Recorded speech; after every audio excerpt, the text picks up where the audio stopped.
Do you remember your parents ever telling you, son, daughter, keep away from bad company? क्या आपको याद है जब आपके माता पिता ने आपसे कभी कहा हो, बेटा बेटी बुरी संगति से दूर रहो? I think most of our parents would have told this to us in some form. मुझे लगता है कि हमारे ज्यादातर माता पिताओं ने किसी न किसी ढंग से इस बात को हमारे सामने रखा हो. Because they did not want us to be influenced by bad behavior. क्योंकि वो नहीं चाहते थे कि हम बुरे व्यवहार से प्रभावित हो. Paul is giving the same instruction to his spiritual children today. और पौलुस यही शिक्षा अपने आत्मिक बच्चों को दे रहा है आज के आयत में. So let me read for you Ephesians chapter 4 and verse 17. मैं एफेसियों के 4th अध्याय 17वें आयत को पढ़ूंगा. Now this I say and testify in the Lord, that you must no longer walk as the Gentiles do in the futility of their minds. इसलिए मैं यह कहता हूं और प्रभु में आग्रह करता हूं कि जैसे अन्य जातीय लोग अपने मन की, अनर्थ नहीं, वहां व्यर्थ होना चाहिए, मन की व्यर्थ रीति पर चलते हैं, तुम अब से फिर ऐसे ना चलो. My first point today is Paul's fatherly instruction. आज का पहला जो पॉइंट है वो है पौलुस की एक पिता सदृश आज्ञा हमारे लिए. पौलुस का एक पिता सदृश आज्ञा हमारे लिए. Paul's fatherly instruction to us. In verse 17, Paul is drawing out a conclusion based on what he had said in the immediately preceding verses. 17वें आयत में पौलुस पिछले कुछ आयतों के आधार पर एक निष्कर्ष को निकालता है. That is why he begins the verse with the word so or now or therefore. उसीलिए वो इस कारण वो इस आयत की शुरुआत इसलिए शब्द से करता है. इसलिए. Let me remind you what happened in the preceding verses. मैं आपको याद दिलाना चाहूंगा कि पिछले कुछ आयतों के अंदर उसने क्या कहा था. He had told the Ephesian believers in verse 14 that we are no longer to be children. उसने 14वें आयत में इफिसुस के विश्वासियों से कहा था, हम आगे को बालक ना रहे. He was talking about their spiritual condition. वो उनके आत्मिक परिस्थिति के बारे में बात कर रहा था. They were yet to become spiritually mature. वो अभी तक आत्मिक रीति से परिपक्व नहीं हुए थे. And the role model which he presents before them is of Jesus Christ. और जिस आदर्श को वो उनके सामने प्रस्तुत करता है वो है यीशु मसीह का आदर्श. He wanted them to grow up and become like the glorious Christ in heaven. वो चाहता था कि वो बढ़कर स्वर्ग के महिमामय मसीह की तरह बनते जाए. That is why he said in verse 15, उसलिए वो 15वें आयत में कहता है, we are to grow up in all aspects into him who is the head, even Christ. इसलिए वो कहता है सब बातों में उसमें जो सिर है अर्थात मसीह में बढ़ते जाएं. Now Paul begins our verse by saying, so this I say. तो पौलुस आज हमारे आयत को ये बोलकर शुरू करता है, इसलिए मैं ये कहता हूं. Paul is going to give an instruction to childish Christians in Ephesus. पौलुस एफेसस के बालक समान मसीहों को एक आज्ञा देना चाहता है. But in order to show the solemn and significant nature of this instruction, he also says, and I insist in the Lord. लेकिन उसके आज्ञा के गंभीरता और महत्व को दर्शाने के लिए वो साथ में यह भी कहता है, मैं प्रभु में आग्रह करता हूं. So he's basically saying, so this I say and insist in the Lord. वो कहता है कि इसलिए मैं ये कहता हूं और प्रभु में आग्रह करता हूं. He is insisting on something. वो किसी बात के ऊपर जोर डाल रहा है, वो आग्रह कर रहा है कि ऐसा ही हो. Now, some translations like King James Version and ESV use the term testify instead of insist. कुछ जो अनुवाद है किंग जेम्स और ESV जैसे, वह आग्रह के बदले गवाही शब्द का इस्तेमाल करते हैं. But NRSV and net translation use insist. लेकिन जो NRSV और नेट ट्रांसलेशन है वो आग्रह शब्द का इस्तेमाल करते हैं. So looking at the context, I feel the term insist is more appropriate. इस संदर्भ को देखते हुए मुझे ऐसा लगता है कि आग्रह शब्द ही उपयुक्त होगा. He uses similar language in other places. ऐसी ही भाषा का इस्तेमाल वो दूसरे जगह पर करता है जहां पर फिर से वो अपने आप को एक आत्मिक पिता के रूप में प्रस्तुत करता है. Where he presents himself as a spiritual father, insisting his children to do something. जो अपने बच्चों से आग्रह कर रहा है कि तुम्हारी चाल इस तरह हो.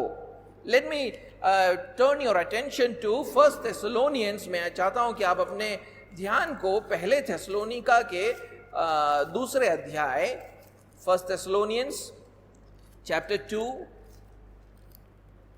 and verse 11 and 12. For you know how, like a father with his children, we exhorted each one of you and encouraged you and charged you to walk in a manner worthy of God, who calls you into his own kingdom and glory. तुम जानते हो कि जैसा पिता अपने बालकों के साथ व्यवहार करता है, वैसे ही हम भी तुमसे हरेक को उपदेश करते और शांति देते और समझाते थे कि तुम्हारा चाल चलन परमेश्वर के योग्य हो, जो तुम्हें अपने राज्य और महिमा में बुलाता है. Now he uses the same word which is used as insist or testify, if that's your translation, that same word here. And here it says, here he uses the word implore or charge. यहां पर वही शब्द का इस्तेमाल हो रहा है जो हमारे आयत में आग्रह करके हुआ है, लेकिन यहां पर हिंदी अनुवाद कहता है समझाता है. वो आग्रह को यहां पर अनुवाद किया गया समझाता है. So like spiritual fathers, Paul and his co-workers are imploring or charging or insisting that these children should walk in a certain way. तो पौलुस और उसके सहकर्मी अपने आत्मिक बच्चों को समझाते हैं कि उनका चाल चलन कैसा होना चाहिए. But Paul's father-like authority comes from Jesus Christ. लेकिन पौलुस का ये जो पिता जैसा अधिकार है वो यीशु मसीह से आता है. That is why he says, I insist in the Lord.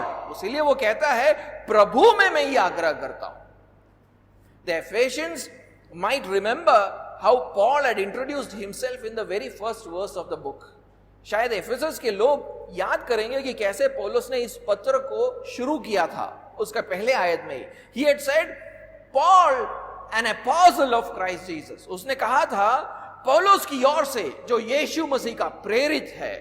His apostolic authority came from Jesus Christ. उसका जो प्रेरिताई का अधिकार है वो यीशु मसीह से मिला था.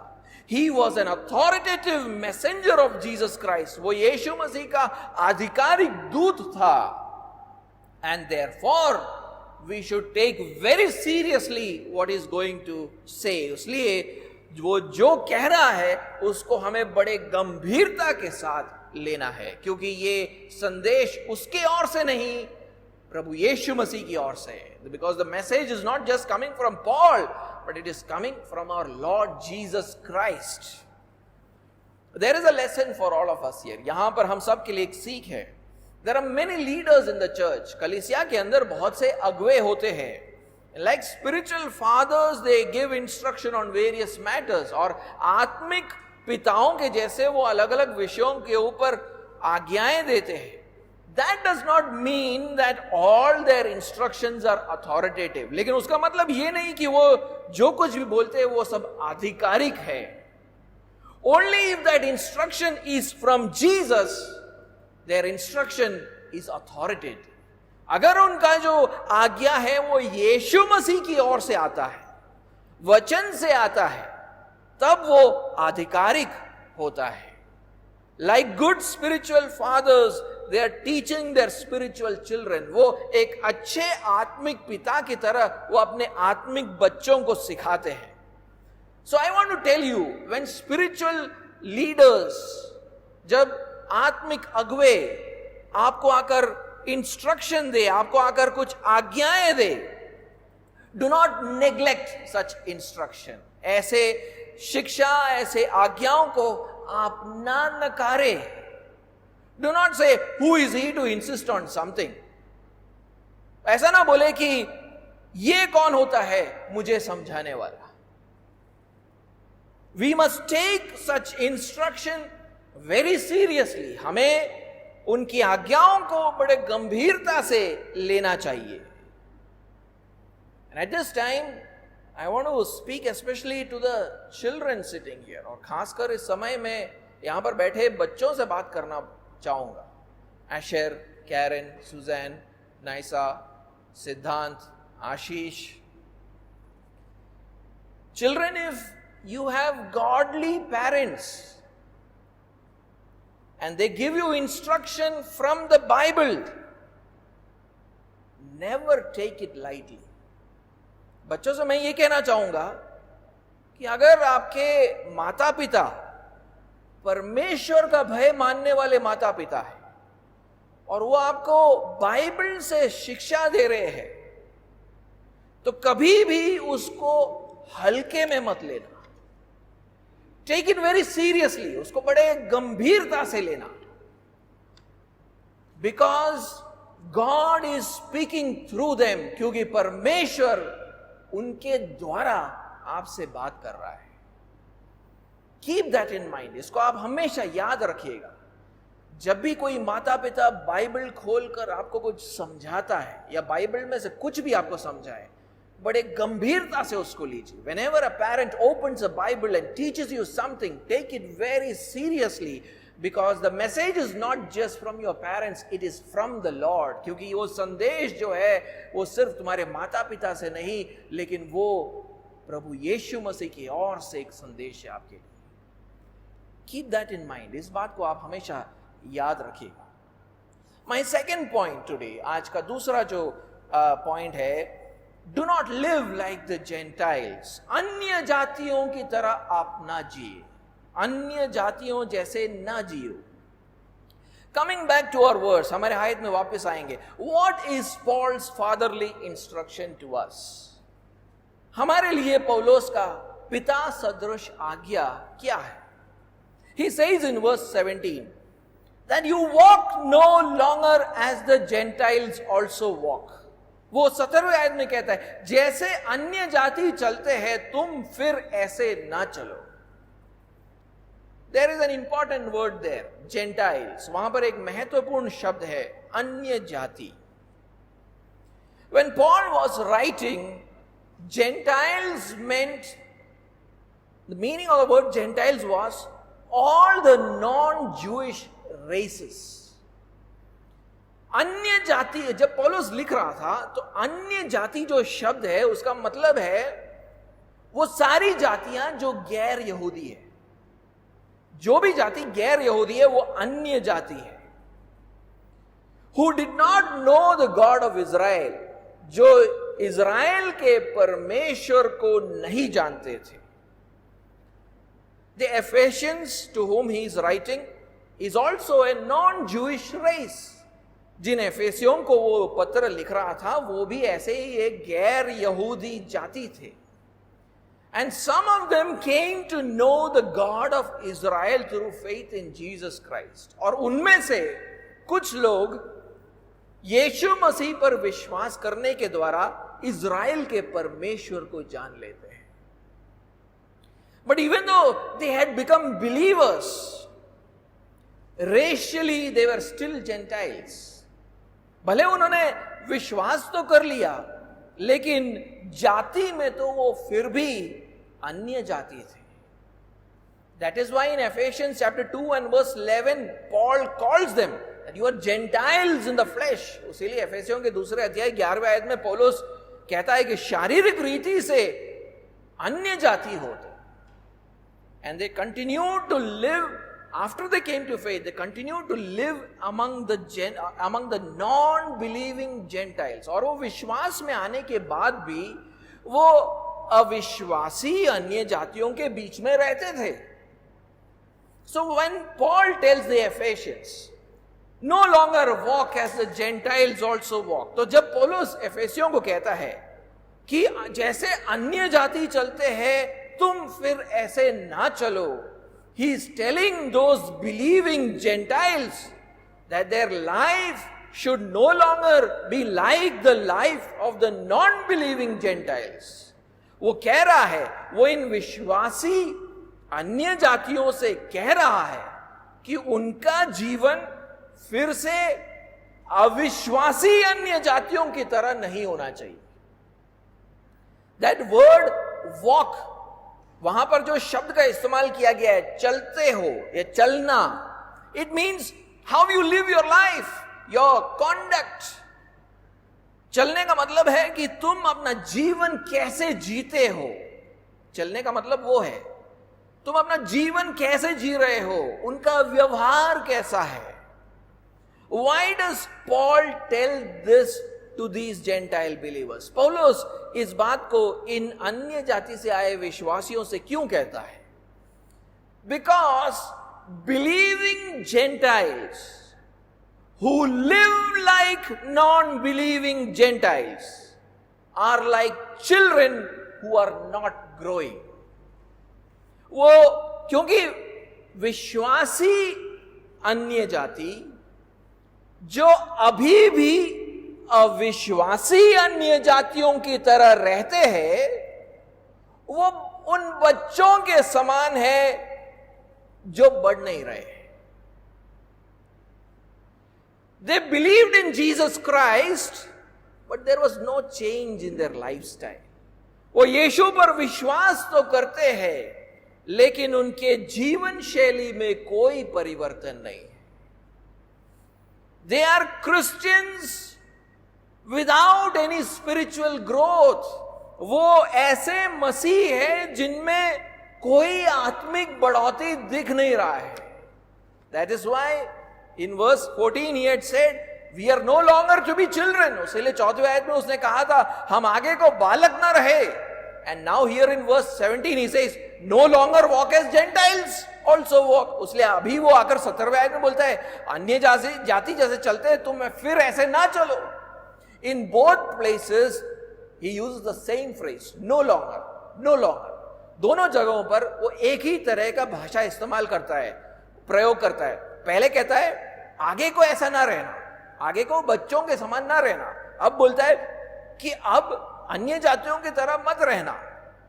He is saying no longer live like Gentiles, no longer live like stunted children. वो कह रहा है कि अन्य जातियों की तरह मत जियो, अब आगे अविकसित बच्चों की तरह मत जियो. He is concerned that these Christians are not showing any spiritual growth. वो चिंतित है कि कुछ मसीह ऐसे हैं जो आत्मिक बढ़ोतरी को दर्शा नहीं रहे.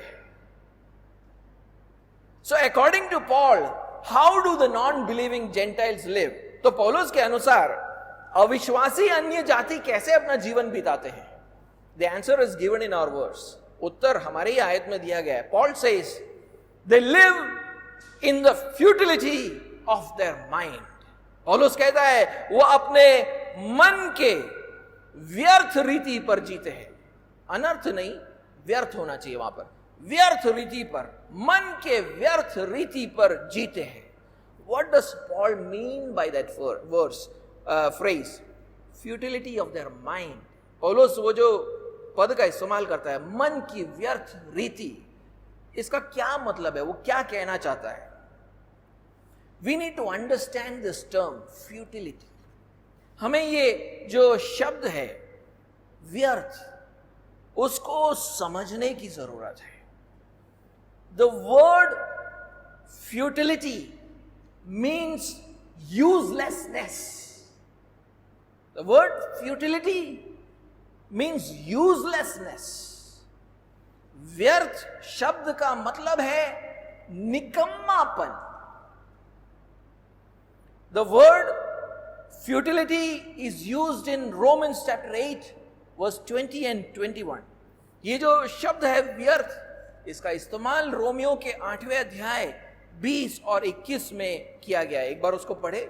Romans chapter 8 and verse 20 and 21. Romeo का 8वां अध्याय 20 और 21. For the creation was subjected to futility, not willingly, but because of him who subjected it, in hope that the creation itself will be set free from its bondage to corruption and obtain the freedom of the glory of the children of God. क्योंकि सृष्टि अपनी इच्छा से नहीं पर अधीन करने वाले की ओर से व्यर्थता के अधीन इस आशा से की गई कि सृष्टि भी आप ही विनाश के दासत्व से छुटकारा पाकर परमेश्वर की संतानों की महिमा की स्वतंत्रता प्राप्त करेगी। Now verse 20 says that creation was subjected to futility. 20वां आयत कहता है सृष्टि को व्यर्थता के अधीन कर दिया गया है। It means that because of human sin, God has cursed the ground with corruption. You know, God has cursed the ground with futility or uselessness. इसका मतलब यह है कि मानवीय पाप के कारण परमेश्वर ने भूमि को व्यर्थता का श्राप दिया है। व्यर्थता का श्राप दिया है। मानवीय पाप के कारण भूमि भी श्रापित है और उसका श्राप है, व्यर्थ है वो। God, because of human sin, God has cursed the ground, and the curse is that you shall be futile. You shall be useless. It will not produce anything good. उसका मतलब है उसमें से अभी कोई अच्छी चीज नहीं निकल सकती है।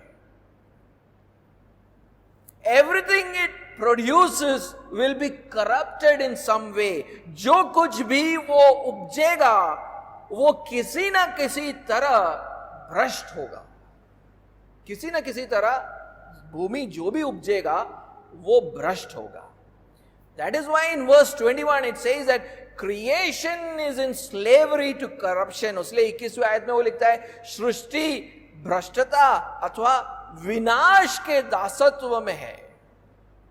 Creation has been corrupted due to man's sin. मानवीय पाप के कारण सृष्टि भ्रष्ट अथवा विनाश, उसका विनाश हुआ है। And where do we read about this? इसके बारे में कहां पढ़ते हैं? We read about this event in Genesis chapter 3 verse 17 to 19. इस घटना के बारे में हम पढ़ते हैं उत्पत्ति के 3रे अध्याय और उसके 17वें आयत से 19वां आयत। Let's read that. उत्पत्ति का 3रा अध्याय पढ़ेंगे 17वें आयत से 19वां आयत। And to Adam he said, Genesis chapter 3 verse 17 to 19. उत्पत्ति 3 अध्याय 17 से 19. And to Adam he said, because you have listened to the voice of your wife and have eaten of the tree of which I commanded you, you shall not eat of it. Cursed is the ground because of you. In pain you shall eat of it all the days of your life. Thorns and thistles it shall bring forth for you, and you shall eat the plants of the field. By the sweat of your face you shall eat bread, till you return to the ground, for out of it you were taken, for you are dust, and to dust you shall return. और आदम से उसने कहा, परमेश्वर ने कहा, तूने जो अपनी पत्नी की बात सुनी और जिस वृक्ष के फल के विषय में मैंने तुझे आज्ञा दी थी कि तू उसे न खाना, उसको तूने खाया है, इसलिए भूमि तेरे कारण शापित है. तू उसकी उपज जीवन भर दुख के साथ खाया करेगा, और वह तेरे लिए कांटे और उटकटारे उगाएंगी, और तू खेत की उपज खाएगा और अपने माथे के पसीने की रोटी खाया करेगा, और अंत में मिट्टी में मिल जाएगा, क्योंकि तू उसी में से निकाला गया है. तू मिट्टी तो है और मिट्टी ही में फिर मिल जाएगा. Because of God's curse of futility, Adam will have to work really hard to make the ground to produce something. परमेश्वर के व्यर्थता के श्राप के कारण आदम को भूमि से कुछ भी उपजाने के लिए बहुत मेहनत करना पड़ेगा. He will have to sweat it out. उसको बहुत पसीना बहाना पड़ेगा. Even then it will produce thorns and thistles. फिर भी वो कांटे और ऊंट Katare उपजाएगा. Which is a sign of the corruption that it is experienced. ये उस भ्रष्टता का चिन्ह है जिसका अनुभव भूमि कर रहा है. We might say that the ground is producing good fruits, vegetables and grains for all of us to eat. आप शायद मुझसे कहोगे कि भूमि अभी भी हमारे लिए अच्छे फल, अच्छी सब्जी, अच्छा अनाज उपजा रहा है. Yes, but even then it is plagued with an inherent corruption which we don't often realize with our senses. बिल्कुल सही बात है, हां, लेकिन फिर भी वो एक ऐसे आंतरिक भ्रष्टता से ग्रस्त है जिसको हमारी इंद्रियां अक्सर समझ नहीं पाती. But God knows it. लेकिन परमेश्वर उसके भ्रष्टता को जानता है. It certainly is not perfect in the way God created it. वो उस रीति से अब सिद्ध नहीं जिस तरह परमेश्वर ने उसको रचा था. It's fruit is not good in the eyes of God. उसका जो उपज है परमेश्वर की आंखों में अभी अच्छा नहीं है. Everything God created, He said it's good, but after sin, it's not good. जब भी उसने किसी चीज को रचा उसने देखकर बोला अच्छा है ये, लेकिन पाप के बाद ये कुछ भी अच्छा नहीं रह गया है. That is why the ground is futile from God's perspective, because it cannot produce anything good. उसीलिए परमेश्वर की दृष्टिकोण से भूमि व्यर्थ है. क्यों? क्योंकि वो कुछ भी अच्छा उपजा नहीं सकता.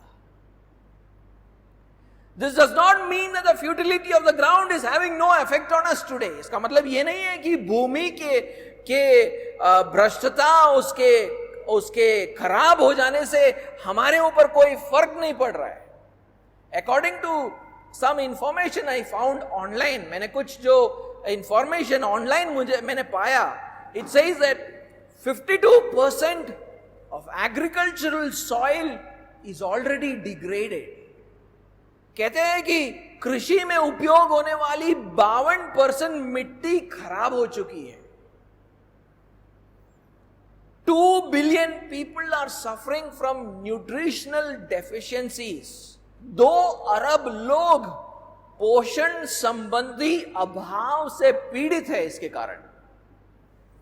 It says that by 2045 it is predicted that we will have 40% less food. ऐसा बोला जाता है कि 2045 तक हमारा जो खाने का जो उपज है वो 40%, 40% कम होने वाला है, leading to mass migrations, violence and civil strife, और जिसके कारण बड़ी तादाद में लोग प्रवास करना शुरू करेंगे, हिंसा और युद्ध होगा। In the same way, due to sin, human mind also has become futile. इसी तरह मानवीय पाप के कारण मानवीय मन भी व्यर्थ हो चुका है। It has been so affected by sin that it is now incapable of producing any good behavior. और इसके कारण हमारा मन इतना प्रभावित हो चुका है कि अब वो कुछ अच्छा व्यवहार उत्पन्न नहीं कर सकता, वो अच्छा व्यवहार उत्पन्न करने में वो असमर्थ है। Paul calls such a futile mind a depraved mind. पौलुस ऐसे व्यर्थ मन को निकम्मा मन कहता है रोमियो के पहले अध्याय 28वें आयत में। एक बार उसको पढ़े, रोमियो का पहला अध्याय 28वां आयत। Let's read Romans 1 and verse 28.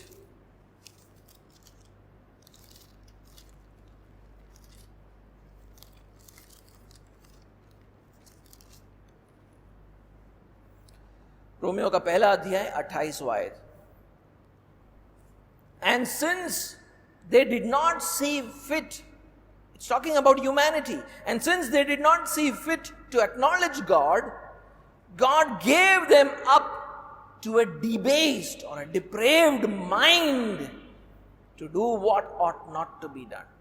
जब उन्होंने परमेश्वर को पहचानना न चाहा, पापी मनुष्य के बारे में बात हो रहा है, वो परमेश्वर को पहचानना ही नहीं चाहते, तो परमेश्वर ने क्या किया? तो परमेश्वर ने भी उन्हें उनके निकम्मे मन पर छोड़ दिया कि वे अनुचित काम करें। So you have a futile mind. आपका जो मन है पाप के कारण जो है वो व्यर्थ हो चुका है। अब उसमें से कुछ भी अच्छी उपज नहीं आ सकती। Now no good thing can come out of it, only bad behaviour. उसमें से अब सिर्फ बुरा व्यवहार ही निकल सकता है।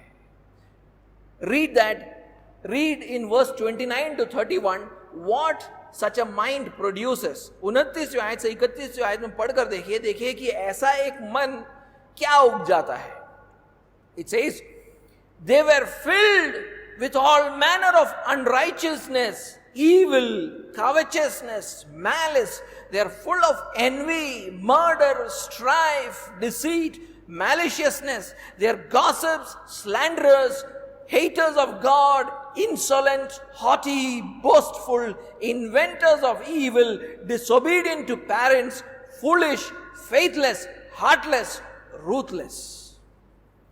वो कहता है 29 आयत से, इसलिए वे सब प्रकार के अधर्म और दुष्टता और लोभ और बैर भाव से भर गए, और ढा और हत्या और झगड़े और छल और ईर्ष्या से भरपूर हो गए, और चुगलखोर, बदनाम करने वाले, परमेश्वर से घृणा करने वाले, दूसरों को अनादर करने वाले, अभिमानी, ढींग मार, बुरी बुरी बातों को बनाने वाले, माता पिता की आज्ञा न मानने वाले, निर्बुद्धि, विश्वासघाती,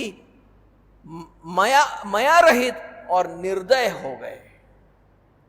Such a mind, this is what a futile mind produces. एक व्यर्थ मन ये उपजाता है। And such a mind produces constant friction with others. और ऐसा मन जो है वो मनुष्यों में हमेशा झगड़ों को ही उत्पन्न करा सकता है.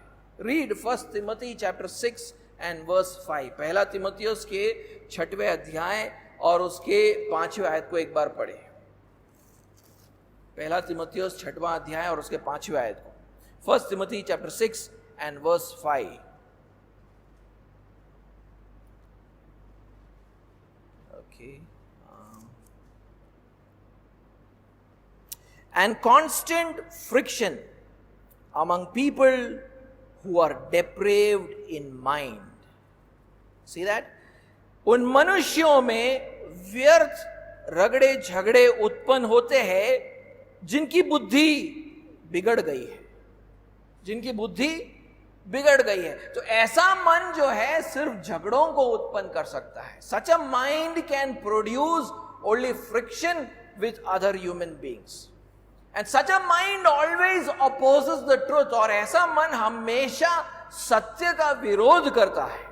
2 Timothy chapter 3 and verse 8. दूसरा तिमोथियुस का 3रा अध्याय और 8वां आयत. दूसरा तिमोथियुस 3रा अध्याय 8वां आयत. 2 Timothy chapter 3 and verse 8.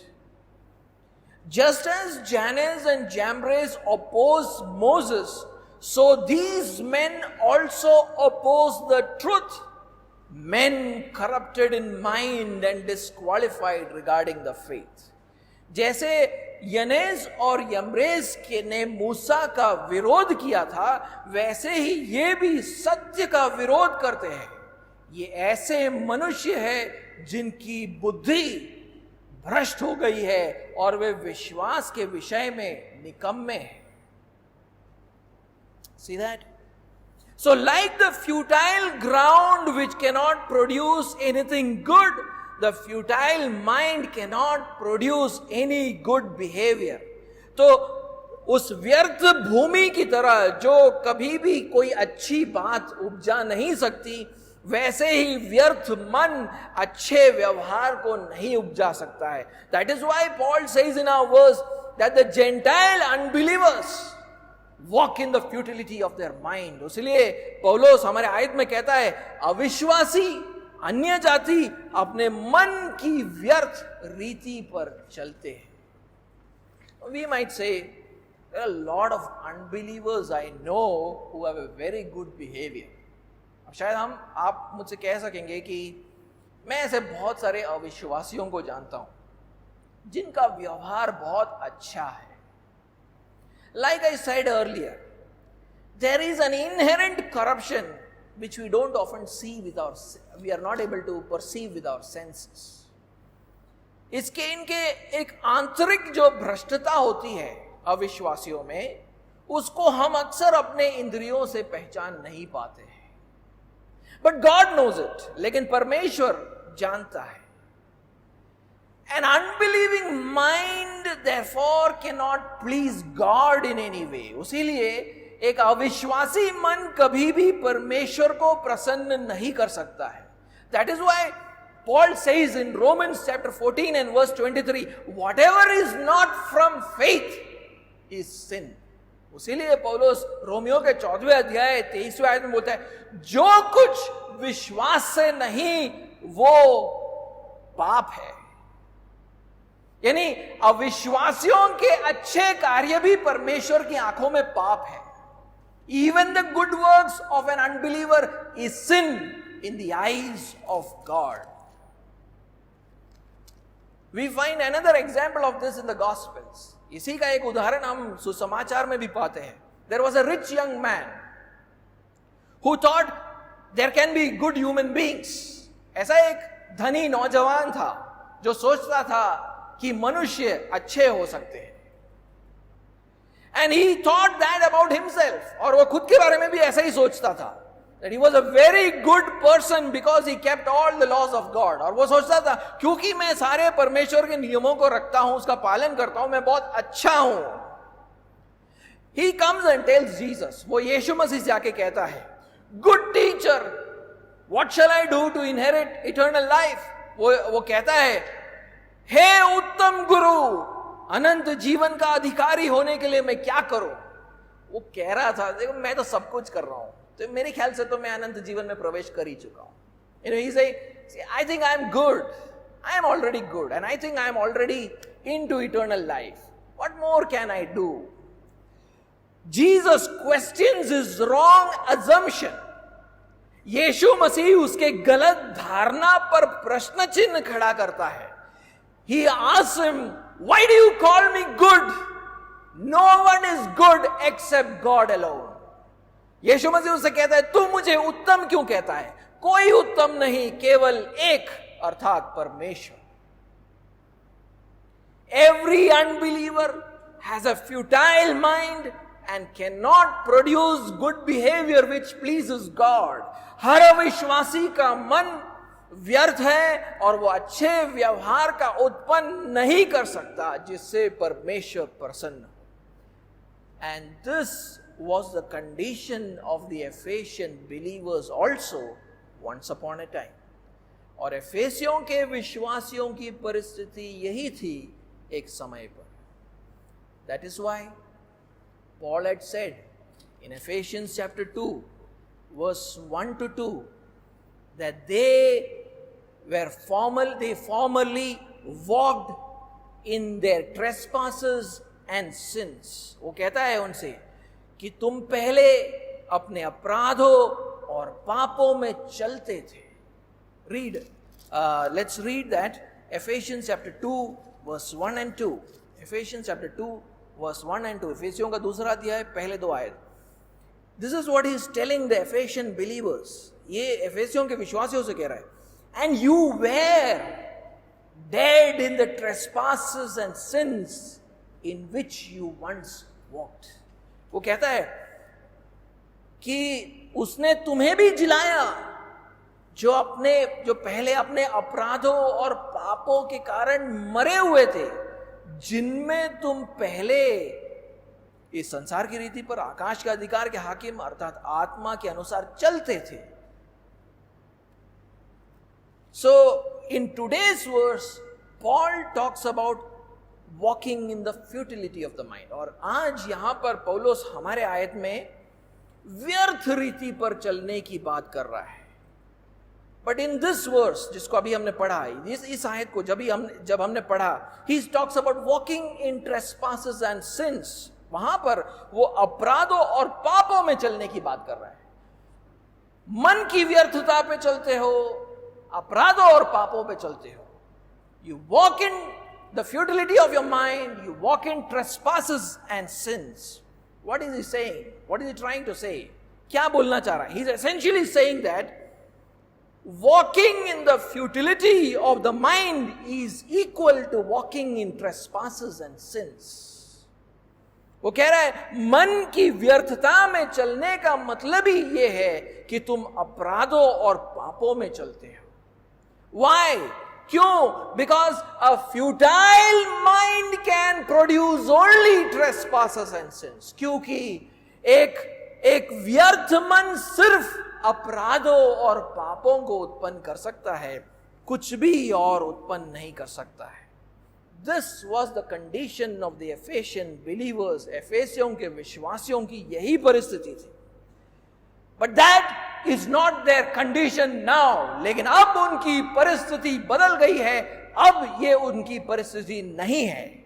That is why Paul tells them not to live like the Gentiles in the futility of their mind. इसीलिए वो उनसे कहता है अन्य जातियों के जैसे मन की व्यर्थ रीति पर अब तुम मत चलना. What happened? ऐसा क्या हो गया एफेसियों के विश्वासियों के जीवन में कि अब वो मन की व्यर्थ रीति पर नहीं चलेंगे? What happened that they would now no more walk in the futility of their mind? This is what happened. ये हुआ. Jesus died on the cross for their sins. यीशु मसीह उनके पापों के लिए क्रूस पर मरा. And therefore what happened? और उसके कारण क्या हुआ? God forgave their sins. परमेश्वर ने उनके सारे पापों को क्षमा किया. And then God gave them a new spiritual life. और परमेश्वर ने उनको एक नया आत्मिक जीवन दिया. पहले वो मरे हुए थे, उनको एक नया आत्मिक जीवन दिया. They were dead. Now God has given them a new spiritual life. They are a new creation. वो एक नई सृष्टि है. Now they have a mind which can produce good works which please God. अब उनके पास एक ऐसा मन है जो अच्छे कार्यों को उत्पन्न कर सकता है जिससे परमेश्वर प्रसन्न हो. That is why Paul tells them. इसीलिए पौलुस कहता है उनसे एफेसियों के 2 अध्याय 10वें आयत में, in Ephesians chapter 2 and verse 10, for we are His workmanship, for we are God's workmanship, created in Christ Jesus for good works, which God prepared beforehand that we should walk in them. उसलिए वो कहता है क्योंकि हम उसके यानी परमेश्वर के बनाए हुए हैं और मसीह यीशु में उन भले कामों के लिए सृजे गए जिन्हें परमेश्वर ने पहले से हमारे करने के लिए तैयार किया. They have been created in Christ Jesus for good works. मसीह यीशु में भले कामों के लिए उन्हें सृजा गया है. Although these believers are already a new creation, भले ये विश्वासी एक नए सृष्टि है, they are still like small children who have not grown spiritually. ये छोटे इनका ये नई सृष्टि तो है लेकिन अभी भी बालकों के समान है, अभी तक आत्मिक रीति से बढ़े नहीं है. They are still very naive, अभी भी बड़े भोले हैं. They get very easily influenced by the unbelievers living around them.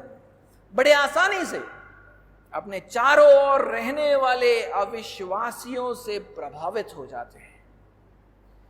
They still do the same sins which their community used to do earlier. अभी भी वही पापों को करते हैं जो उनका समाज पहले करता था. Their lifestyle has not changed. उनके जीवन शैली में कोई परिवर्तन नहीं है. But like a good father, लेकिन एक अच्छे पिता के जैसे, Paul wants his spiritual children to be influenced by Christ. पौलुस चाहता है कि उसके आत्मिक बच्चे मसीह यीशु से प्रभावित हो, ना कि उनके चारों ओर रहने वाले अन्य जातियों से. Not to be influenced by the Gentiles living around them. He wants them to imitate Christ. वो चाहता है कि वो मसीह जैसी चाल चले. About whom he has already taught, जिसके बारे में उसने सिखाया है उनको. That is why later on in our passage, उसीलिए हमारे खंड में बाद में 20वें और 21वें आयत में देखिए क्या कहता है. See what he says later on in chapter 4 and verse 20 and 21. But that is not the way you learn Christ, assuming that you have heard about him and were taught in him as the truth is in Jesus. He's saying, this is not how you learn Jesus Christ. This is not how you behave if you are in Christ.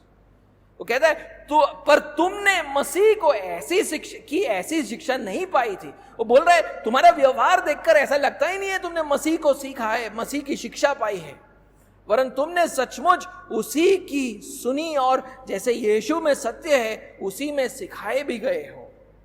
Paul wants his spiritual children to learn Christ. पौलुस चाहता है कि उसके आत्मिक बच्चे मसीह को जाने, so that their minds are now influenced by him, ताकि उनके मन अभी उससे प्रभावित हो, so that they produce good works like him, ताकि उसके जैसे कामों को करे, यीशु मसीह जैसे कामों को करे. Do things like Jesus. Paul wants their life to be like the life of Christ. पौलुस चाहता है कि उनका जीवन मसीह जैसा. All of us have become believers from non-Jewish races. हम सब गैर यहूदी जातियों से विश्वास में आए हैं। हम सब, ऑल ऑफ अस, गैर यहूदी है, कोई यहूदी नहीं है यहां पर, there are no Jew here. There are many things which we used to do and still continue to do. ऐसे बहुत सारी चीजें हैं जो पहले हम करते थे और आज भी करते हैं। Our behaviour has not change, हमारे व्यवहार में कोई बदलाव नहीं आया है। Our lifestyle has not change, हमारी जीवन शैली में कोई परिवर्तन नहीं है। फॉर एग्जाम्पल, उदाहरण के रूप में, some of us still play Holi. आज भी होली मनाया जाता है विश्वासियों में। Some of us still celebrate Rakshabandhan, आज भी रक्षाबंधन रक्षाबंधन मनाते हैं। Still have mehndi ceremony in their marriage, आज भी मेहंदी का जो रस्म है उसको शादियों में किया जाता है। You might say there is nothing wrong with it, आप बोलोगे इसमें कोई गलत बात नहीं है, इट इज ऑल गुड, ये सब तो अच्छी बात है, उसमें कोई बुरी बात नहीं है। There is no religious activity, ये कोई धार्मिक काम नहीं है। We are not worshipping their God, हम उनके देवी देवताओं को की अब स्तुति नहीं कर रहे, आराधना नहीं कर रहे। I have 2 questions for you, मेरे आपके लिए 2 सवाल है मेरे। In which mind did such kind of celebrations and traditions originate?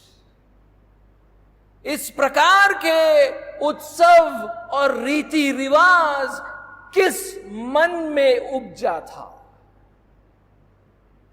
Did it originate in the mind of Christ? क्या यह मसीह यीशु के मन में उपजा था? Or did it originate in the futile mind of Gentiles? या अन्य जातियों के व्यर्थ मन में उत्पन्न हुई बातें हैं? Yes, it originated in the futile mind of some unbelieving Gentile. हां, यह किसी अविश्वासी अन्य जाति के व्यर्थ मन में उत्पन्न हुई बातें हैं। Will God call it good behavior? क्या परमेश्वर ऐसे व्यवहार को देखकर बोलेगा यह अच्छी बात है? No, he will not. नहीं, वो नहीं मानेगा। That is why Paul says, इसीलिए पौलुस कहता है, no longer live as the Gentiles also live in the futility of their mind. इसीलिए पौलुस कहता है, जैसे अन्य जाति अपने मन की व्यर्थ रीति पर चलते हैं, तुम अब से फिर ऐसे ना चलो। Question everything you do. आप जो कुछ भी करते हैं अभी उस पर सवाल खड़ा करो। Ask, is Christ the role model for this behavior? पूछो अपने आप से, क्या मसीह यीशु इस व्यवहार का आदर्श है? Is it based on the scriptures? क्या पवित्र शास्त्र पर आधारित है? If not, अगर नहीं, give up that behavior, तो उस व्यवहार को आप त्याग दें।